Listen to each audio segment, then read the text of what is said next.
Assalamualaikum warahmatullahi wabarakatuh. Perkenalkan, nama saya Wena Novita dari kelas 11 IPS 2. Di sini saya akan menjelaskan materi PKN bab 3, Sistem Hukum dan Peradilan di Indonesia. Adapun subbab pembahasan yang akan saya bahas yaitu tentang C, menampilkan sikap yang sesuai dengan hukum. Adapun pembahasannya yaitu 1. Perilaku yang sesuai dengan hukum. 2. Perilaku yang bertentangan dengan hukum beserta sanksinya. Adapun pembahasan yang pertama yaitu 1. Perilaku yang sesuai dengan hukum. Ketaatan atau kepatuhan terhadap hukum yang berlaku merupakan konsep nyata dalam diri seseorang yang diwujudkan dalam perilaku yang sesuai dalam sistem hukum yang berlaku. Kepatuhan hukum mengandung arti bahwa seseorang memiliki kesadaran A. Memahami dan menggunakan peraturan perundangan yang berlaku. B. Mempertahankan tertib hukum yang ada. Yang terakhir, C. Menegakkan kepastian hukum. Adapun ciri-ciri seseorang yang berperilaku sesuai dengan hukum yang berlaku dapat dilihat dari perilaku yang diperbuatnya seperti A. Disenangi oleh masyarakat pada umumnya. B. Tidak menimbulkan kerugian bagi diri sendiri dan orang lain. C. Tidak menyinggung perasaan orang lain. D. Menciptakan keselarasan. E. Mencerminkan sikap sadar hukum. Dan yang terakhir, F. Mencerminkan kepatuhan terhadap hukum.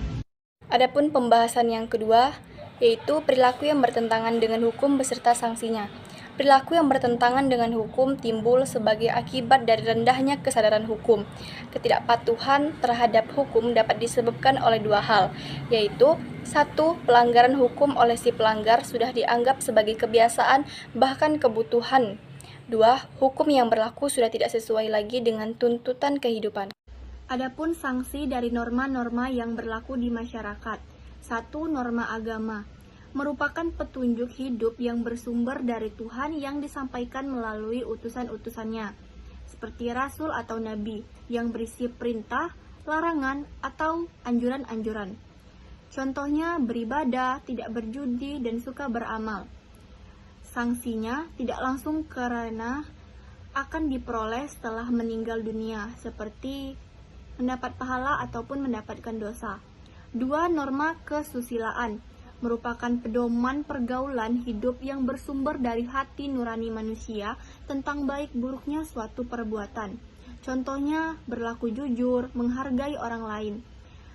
Nah, adapun sanksinya tidak tegas karena hanya diri sendiri yang merasakan, seperti merasa bersalah, menyesal, malu, dan sebagainya. 3. Norma kesopanan merupakan pedoman hidup yang timbul dari pergaulan manusia di dalam masyarakat.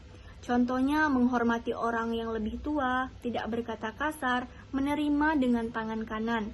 Adapun sanksinya tidak tegas, tapi dapat diberikan oleh masyarakat dalam bentuk cemoohan, celaan, atau pengucilan dalam pergaulan.